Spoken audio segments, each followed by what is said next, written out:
So this is our BLUETTI Charger 1 DC to DC charger. It just showed up today. I took this part out of the box. It comes in its own separate box, but this is the power cables for it.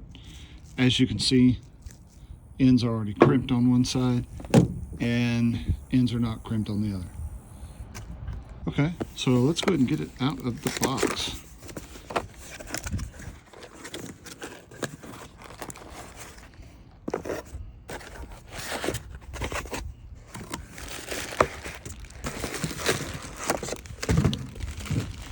So as with every BLUETTI product, we're going to keep the box, right, in case we have a problem with it or got to return it. Here is the Charger 1. So the BLUETTI Charger 1 is super simple. As you can see, it has the input on one side, the output on the other, and it has Allen screws in there to tighten it down. Take a look at the data plate here. We'll see that it has a DC input of 13.8 volts.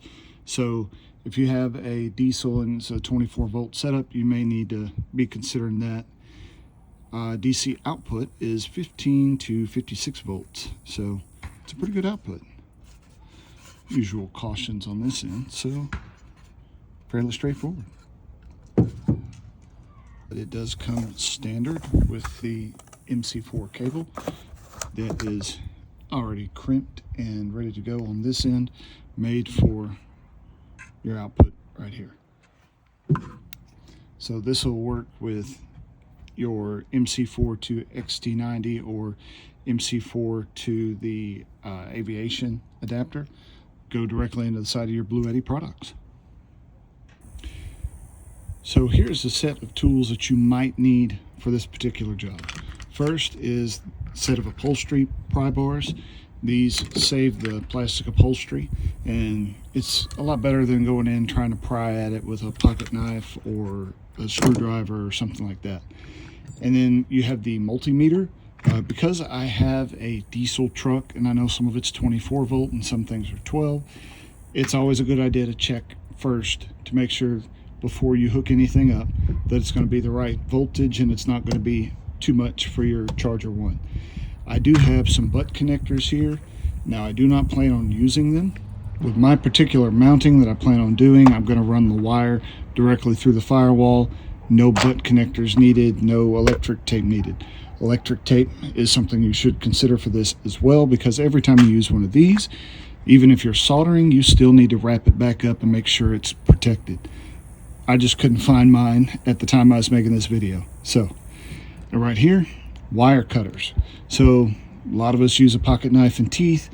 There's actually a tool for that, for those of you who don't know, and that tool saves you a ton of time and effort. Has all the different gauges of wire for strippers, it has cutters, it has all kinds of stuff. And as you can see right here, the crimper portion, color coded to go with your butt connectors. Life is easier when you have the right tools. Alright guys, so one of the first things that you need to do when you're thinking about, hey, where am I going to mount my BLUETTI Charger 1, is you need to make sure that your cables are going to be long enough. So on this particular cable, the one that comes with the Charger 1, has all the ends already snipped and fitted for the box, and it does have the 63 amp breaker. It's a lot like an in-house breaker. It does come out at the ends if you need to take it off to get your wiring to wherever you need it to go.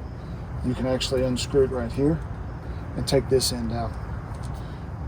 BLUETTI went through the extra steps of making sure that every cable is labeled. Like this one says battery positive, and this part right here is the battery negative, so that way there's no issues there. And they did include a nice protective cable sleeve. Now if you're going to go underneath, which I'm not in my case, but if you are, you might want to consider a heavier duty plastic shielding. In my case, I'm going to run directly from the back here where I'm going to mount it all the way through both doors and then up into the hood area where the battery is. Again, I will pull out my multimeter and I will show y'all hey, how to check the volts and things like that, so that you make sure you're good to go before you plug up your unit and blow fuses or mess up your unit. All right, so this is our Klein Tools MM300. It's multimeter 300. We've already got our leads attached. I attached it to, the black one goes to the common wire here in the middle, and the red one I went ahead and put in the 200 amp spot. It has 10 amp or 200 amp, and you're just going to want to turn it to volts over here on the left. It doesn't really matter which setting because you're just reading the output. This will do like 1.5 volts and 9 volts if you're looking to do smaller batteries, and it does amps and several other things. But the passenger side battery is the one that we're going with, and what we're going to do is we're going to put the red lead on the positive and the black lead over here on the negative. And as you can see, voila, 12 volts. Now, I have already tested this on other applications, and I've run some lights and some other things up to the truck already. And I've gone ahead and I've run my wire for our BLUETTI Charger 1. And this is my positive right here. I will put the cover back on this, but just for video and appearance purposes, I want y'all to be able to see how I actually did it. The negative cable is actually hooked directly to the negative post over there. I did have to drill through my firewall to get these up here. I had to use a 3/4 inch drill bit because these are number 6 cable here, so they're pretty heavy duty cable. So to get 2 of them through one hole, it needed to be about 1/2 inch, but the actual battery post attachment pieces are slightly larger than the cable, so 3/4 of an inch was really helpful there. I do recommend this particular multimeter just for the simple versatility of it for anybody that's doing automotive stuff or doing any of this camp life stuff where they're doing their own electronics. This comes in a lot of handy. You can actually tell, like, hey, if you have a wire crossed or if you have your bolts going backwards, whatever the case may be, from a wiring issue, excuse me. Because, for instance, my truck is a diesel, right? So it has a 12 volt passenger side battery here, and there is a 12 volt driver side battery on the other side. So I know at the battery, they're 12 volts, but at some point in the engine compartment, they are combined to create 24 volts for some of the engine's accessories. So it's always a good idea to double check anywhere you're hooking power to and make sure it is the correct voltage that you're going to need. This is a reducer. So let's say you have an older vehicle and you're not able to find a spot where you can make it 12 volt. This is actually 24 volt input to 12 volt output. That's something that you can buy on eBay, Amazon, wherever. They're pretty cheap if you need it. But yeah, so again, our input side, you can see it has a nice snug fit with the provided cables. And you see over here on the output side where it has the MC4 cables. And you can also see, like, the battery, it's currently in standby mode. It will stay in a standby mode for 30 minutes. If it doesn't detect any draw on it, it will turn off. And it also has a low battery sensor, so that way if it senses your battery drainage on your vehicle is starting to get below an optimal level, it'll shut off. But if you're concerned about your battery, all you got to do, that right there, because that will cut the power to it. No more light. For anybody that has a weak or older battery, I would recommend keeping the breaker off. That way you don't run into the issue where you're out in the middle of nowhere on a camp out or whatever the case may be, and you jump in your vehicle to leave, and instead of leaving, you're waiting on roadside assistance to come get you. All right, guys, so now I have this hooked up to the BLUETTI Charger 1, and this is actually hooked up to my AC200 Max. So let's turn it on and see what it does. It does show currently charging just a little bit because I turned it on just to make sure the app was responding, which didn't have any issues. Turn on silent charging so that way it stays a little quieter. But as you can see, here in just a second, it will flip over and it will register charging. There we go. It averages around 296 watts or so. It's pulling 53, 52 volts, somewhere in there. But you can actually go in here, and this is where you can adjust your voltage for all the different models. It has several different models, and you can actually set it for custom.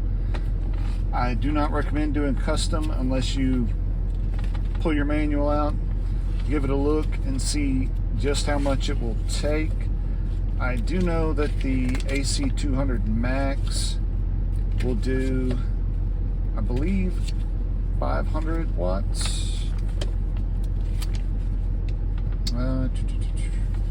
Yes, so maximum input for it is 500 watts through the aviation adapter.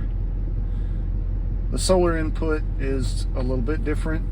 You can do up to 900 watts, but you'd have to have quite the solar setup to get that. But yeah, so currently output around 292 watts, shows it right there.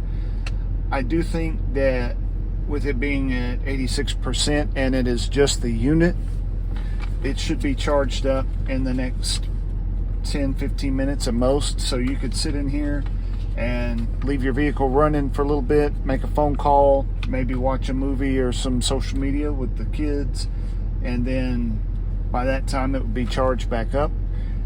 It does charge a lot faster than trying to set up like the solar panels would, for the simple fact you'd be chasing really good sunlight to get a good output out of your solar panels versus coming in here, plugging it up through the aviation there in the back, and just letting it charge for a few minutes.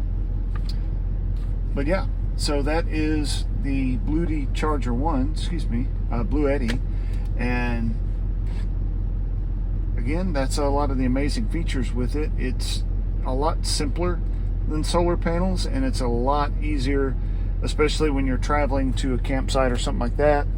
If you're needing to charge, as you can see, it's already hit 87% just in a few minutes been talking. If you like these videos, give us a thumbs up. If you want to subscribe and you want to see more of this, go ahead and subscribe. We'll catch you next week.